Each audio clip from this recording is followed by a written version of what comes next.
Acordeime fai un minuto de que cando chamaban a Félix Rodríguez de la Fuente para dar unha conferencia ou para falar en televisión, sempre chegaba pois cas mãos no bolsillo, sin un apunte. E el dicía, non me vou comparar eu con el, desde logo, eu son pequeniño e era moi grande, el dicía que solamente hai que ter conocimientos e argumentos. Entonces, de aí xa sale todo. Eu quería dicir, que xa o dixo Aurelio, eu non vi a película. Axudei algunhas veces a transportar o que fixo a película. Pero detrás desta película hai outras cousas, vexo a Ricardo Dacal, que seguro que se lembra o que nos costou ir buscar a película. E viñamos sin película, fai máis de 30 anos. Entón, agora apareceu, pero parece que é unha copia que se fixo para Ramón López Caneda. E Roberto Iglesias e Servando Gómez Oviedo, pois, esconderon entre os libros na biblioteca do IAV, e agora Aurelio tuvo a ilustre suerte de encontralo. Pois a película, repito, non a vin, non podo opinar, pero seguro que é unha maravilla porque todo o que se fixo antes, moitas das cousas, hoxe xa non están.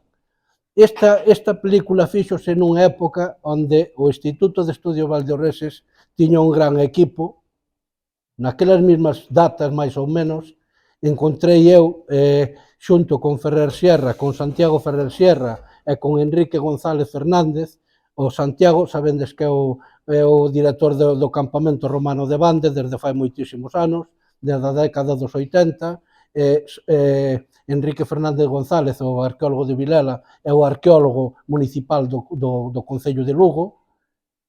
Eu fun o que descubrín os petroglifos, as 7 estacións rupestres, entre nós, entre os tres, despois chamenos eles, e fixemos unhas maquetas, unhos calcos de todas as pedras e entregámolas ao Instituto de Estudios Valdeorreses e estuveron moitos anos na Casa Grande de Viloira hasta que algún ilustre, perdón, hasta que algún ilustre tuvo unha idea de tiralos á basura porque eran plásticos, sin saber o que eran. Bueno, quedaron as diapositivas e quedaron os apuntes de campo e todo. Unhas traballábamos po Instituto de Estudios Valdeorreses sin cobrar e outros con un gasto de máis de $500,000 de pesetas, pois a película non apareceu nunca. Pero bueno, o que quero dicir é iso, que foi unha época moi gloriosa e de moitas cousas, de moitos éxitos po Instituto de Estudios Valdeorreses, porque entonces catalogamos máis de 40 castros aquí en Valdeorras, que os vimos todos entonces, é o que lle dicía aí cos compañeiros dos escarbadores hai un pouco, yo o vicepresidente do IAV cando eu entrei, porque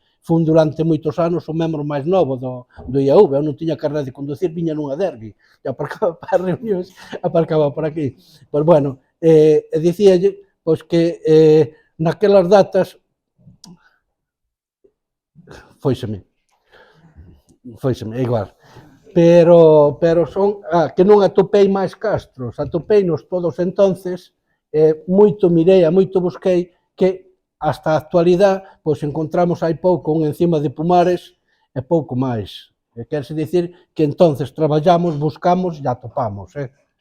E nada máis, xa me vou despedir porque quero que vexandes a peli, porque se en vez de media hora dura hora e media, pois xa me direndes cando marchamos daqui. Poñemos mitad e despois para outro día volvemos. Según, despois, ao terminar, se alguén me quere preguntar de algún sitio que se vexa, de algunha cousa, ou de algunha cousa que teño ao lado da casa del, ou de algún sitio de Valdeorras que diga, oye, mira que vin ali unhas pedras, ou unha cova, ou un camiño, ou un canal romano, ou tal. Eu lle explico o que ten porque Valdeorras, gracias a Deus, eu conozco. E nada máis, graciñas. Vamos ver.